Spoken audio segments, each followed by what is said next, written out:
Hey my loves, welcome back. I hope you are all doing well, and a happy new year. We have made it, y'all. We survived 2020 and we're on to 2021. I'm very much looking forward to this year. I've learned from last year we can plan, and I definitely advise you to write down your goals and plan for things, but as much as we do, so much is within our control, and there's a little bit that's up to, you know, another higher power. So if things go left, you know, we did it in 2020, we'll continue to do it in 2021. But again, I'm feeling very optimistic, and let's have an awesome year. Hey mama, say hi to Pishu. Hey fish, hi handsome. Pishu, give me a kissy. You just say he doesn't want to be bothered. Oh, I love you. Today I just wanted to do a little chill, very chill, sit down, get ready with me, and kind of wish y'all a happy New Year's. This video is gonna come on before my vlog that I've been filming throughout since January 1st, which I believe was Friday. So yeah, I hope you guys enjoy this. The routine might not be any different from what you've seen. I'm literally get ready with me and chatting with y'all and kind of updating you. And then kind of a reflection of like 2020, which a lot of people have been doing, but I'm really enjoying kind of the reflection period. For a lot of folks, like a new year, they say, well, it's not gonna mark anything new that I'm doing different. I'm not going to, but for me, I just use it more of a kind of a reflection, which I think most of 2020 has been for a lot of us. So should be grateful for that despite how awful all the other, you know, the circumstances we were given. I think overall for me personally, there was a lot of developmental and a lot of like challenges that, yeah, so now I know like 2020 was a rough year for a lot of people, but for me, and I feel same for a lot of folks, it was just a lot of growing pains that, you know, it allowed us to kind of look within ourselves and kind of really realize how incredibly powerful we are in terms of kind of overcoming things. So yeah, it's a crazy year, but you know, as I look back on it, I'm very grateful for a lot of the things that I got to experience. It started out with a lot of just excitement for the year. The year really started off as like, you know, I was excited. I was supposed to start a new job. I was supposed to move. And then March came around and there was so much change that had gone on where I was just like, whoa. I don't even think like COVID, because of everything else that was going on, COVID was such a, it wasn't really a big deal. It didn't really hit me. And you guys, I have my period, so there is a little bit of breakout here. And I'm doing this way out of order, so I'm doing my foundation before I do my brows and everything else, but whatever. That is fine, y'all. But yeah, so there was a lot of like stuff that was going on in my personal life that I didn't really get to stop and think about. By the way, I'm using the Huda foundation, and I don't even think this matches me. It's butter pecan, but it does oxidize, so we'll just kind of see. I don't know, it was a crazy month starting with March, but on top of everything, like work-wise, I was, like I said, I was meant to be moving in March, and because of the industry that this was gonna take part in, so it was supposed to be for an airline industry, and you know, we all got communication that that's no longer something that's happening, and that if there was an update, and when there is an update, they're just going to send us information sometime in December, I believe, was when they said. So from that, it was just a lot of fear going on. But you know, one thing that I've realized with me is that no matter what comes up, and it's like, okay, here's an obstacle, I tend to be very like, and I don't know if this is necessarily a good or bad thing, but I tend to be very much like, I'll figure it out. Like no matter what comes up, it's gonna be fine. Like it always works out, right? So with this, I felt that way at the beginning, and then a few months go by, and I think with COVID, with being locked in, you know, despite all the other things, and I'll kind of go in and touch on some of the stuff that helped me with my anxiety and depression, which I've never had be so in my face ever before until this year. I'll let you guys know kind of personally what helps me kind of cope with that in a little bit. After getting that, I was like, you know, it'll be fine, I'll figure it out, I'll sort it out. Usually that's kind of how it is. I always figure it out. And actually this foundation doesn't look as bad. And I'm just gonna do one layer and then I'll come back after I do my brows. So on top of that, there was a some like work was a thing, which was a huge thing actually, because summer of 2020 would be exactly a year since I took my leave of absence.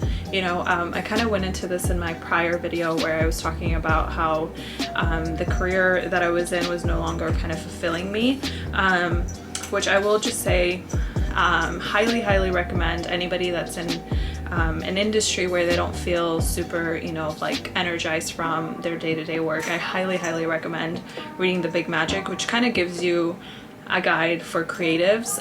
Like a lot of us on YouTube, we're always like looking for a creative outlet, whether it's art, poetry, doing something like this, getting in front of a camera, like anything creative.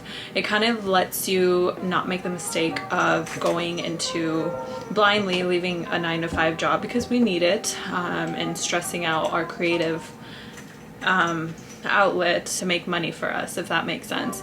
It gets much deeper than that, but I kind of like 2020 taught me that I do need a 9-to-5 job until I'm able to be in a position where I can literally just do whatever and get paid. So yeah, until I'm capable of doing what I love as a hobby or a passion full-time, a 9-to-5 is definitely something that is required. I would say, you guys, this winter my skin has been just, it's been really good, but it's also so when I got back from Tulum, my skin was just so dehydrated, I can't even tell you. So I've been using all sorts of stuff to just make sure that it doesn't fall off. Yeah, I mean, I would say that even early March, April, I was okay, because it was so new and we were still in lockdown. I was kind of distracting myself with some other things. I felt like it would be okay until it felt like, okay, I really need to figure something out. In terms of money, like I planned well enough when I had left my last job, but I didn't plan to the extent where it would bring me over another like half a year, you know what I mean?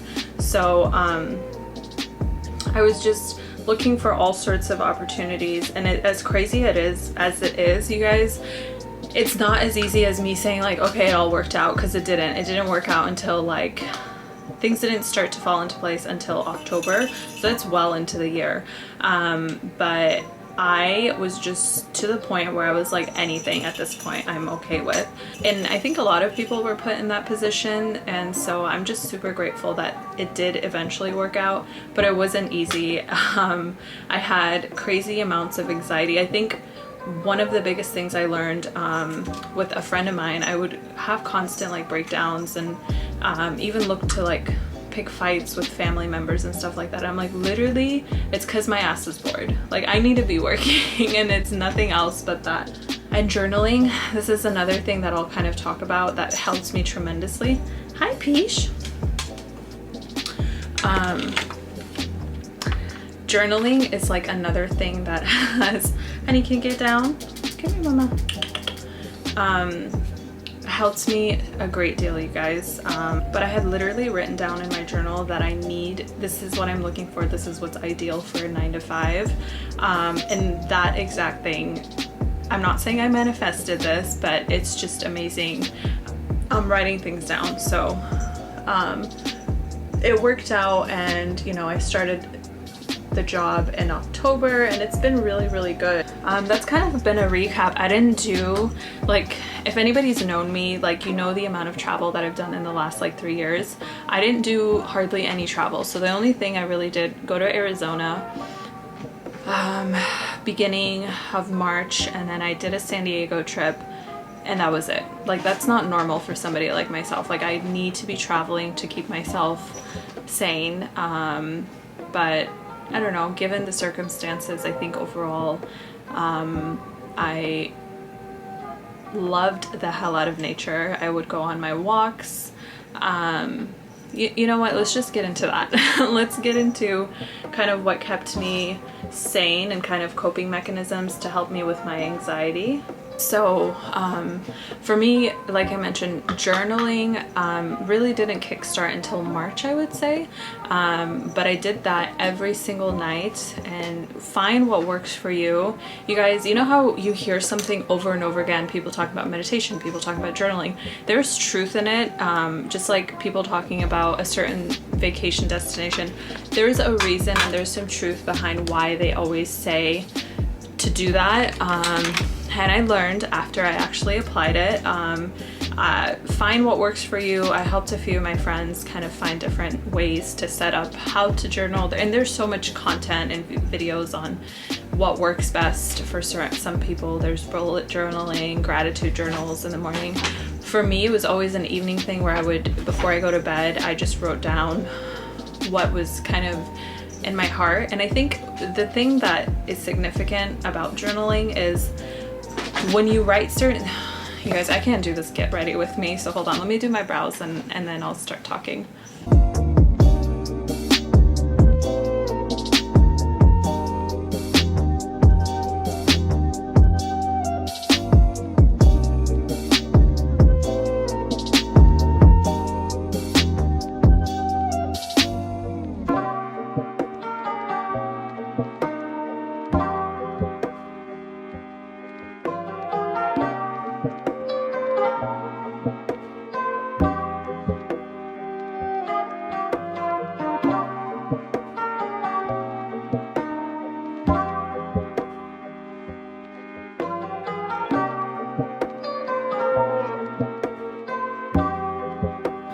Okay, so that is the brows. I literally don't do anything. I don't even do that concealer usually, most of the time. I'm gonna apply a little bit more foundation in areas that I think I want more coverage. So yeah, back to journaling. It really, for me, was at the beginning period, because I had so much on my heart and I feel like I wasn't really expressing that with people, because I felt like some of the feelings were very foreign to me. I'm just gonna have to do this because those clips are bogus. The journaling just kind of was helping me put everything on paper. I would come in with a heavy heart, have a lot to say, and then kind of feel very light at the end, to the point where I'm like, what am I, oh, okay, like that makes sense, or what, you know, my feelings are valid. It was just kind of like having a friend. Like, I was my own friend, helping myself, like a therapist, really, is what it felt like. You know, I would just really write down everything that was going on, and it seemed, at the end, it almost seemed like it was so small to where I would be like, okay, I talked about it and now I feel better. Another thing that I realized really helped me, and I think I talked about this also, I was going on, I was doing the step challenge, but even long before that I was running. I got to the point where my body was just not in the mood. It was just not in the mood to run anymore, so I'm like, let's just try walks. And so I live in I'm blessed to live in an area where I can just kind of walk to the beach. What do you want?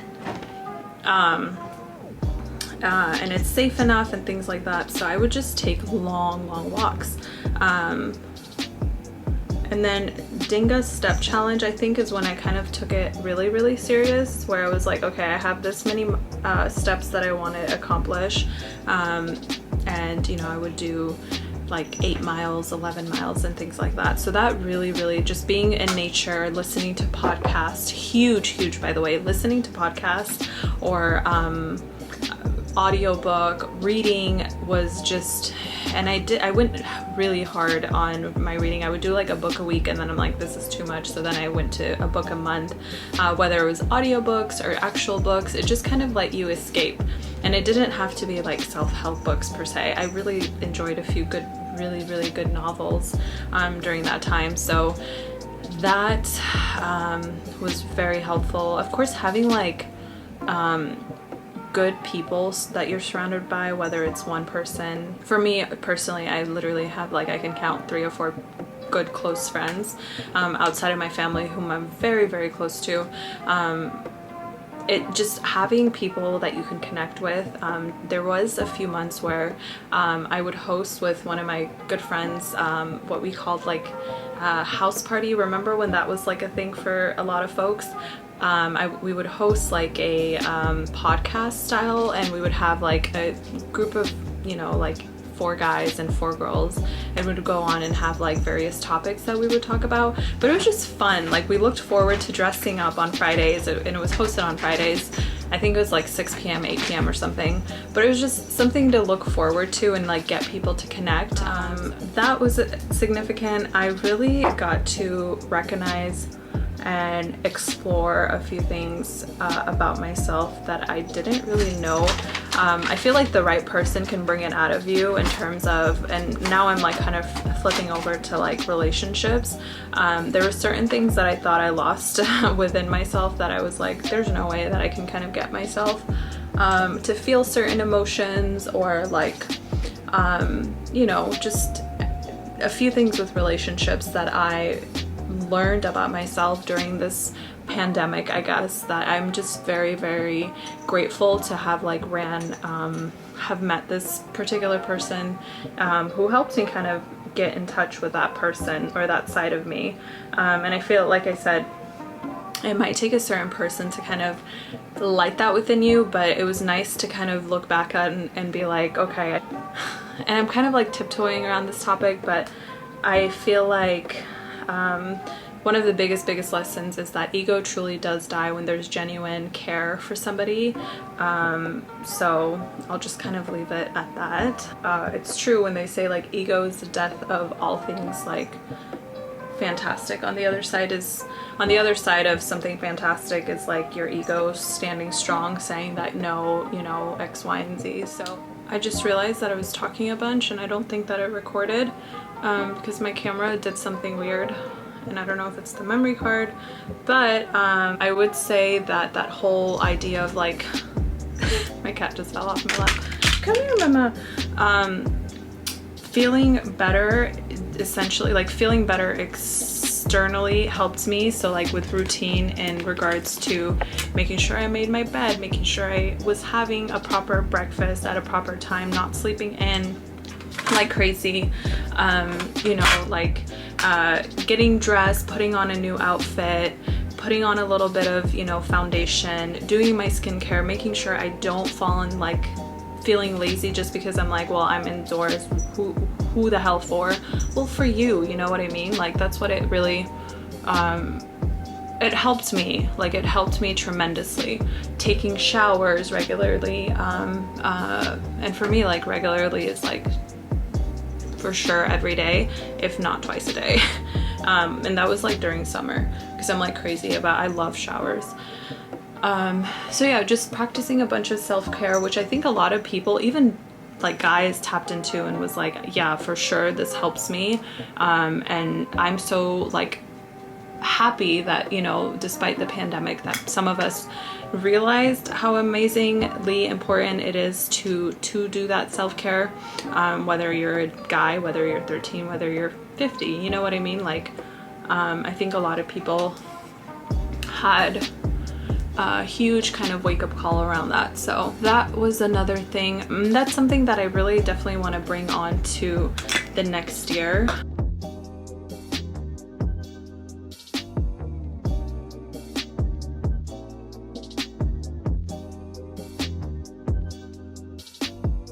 And you guys, this is the Anastasia Dusty Rose. Okay, so that's that. I'm going to set, by the way, you guys, if you haven't, like, if you're upset, if you do wear makeup underneath your mask, and you've noticed that like your makeup transfers over to your mask, a huge thing that was like, holy hell, it actually does not move, is when you set your freaking foundation. Like, I set my entire face, especially the smile lines, with a translucent powder, and that helps like minimize almost the transferring of your makeup. So, and I'm just using the Maybelline Fit Me, and literally I'm applying all over. So, oh, another huge thing was like just connecting. By the way, hey to all the new subscribers that we have here. I'm not sure if you guys are mostly from the Tulum vlog or the Pishu vlog, because I know there's some like hardcore cat lovers. I do want to say hello, and we're happy to have you here. And you guys, I threw away all my mascara, so we're not doing, unless I can find some, we're not doing mascara.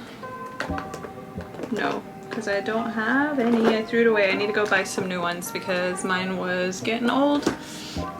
So yeah, that's literally it, you guys. I hope you guys enjoyed this short little video, this little get ready with me. And thanks so much, you guys, for watching throughout this video. If you've made it this far, please don't forget to subscribe down at the bottom. Leave some comments down below on kind of what a recap or a reflection of 2020 and what you look forward to in the new year.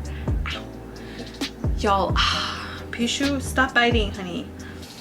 And yeah, I will see you guys in the next video.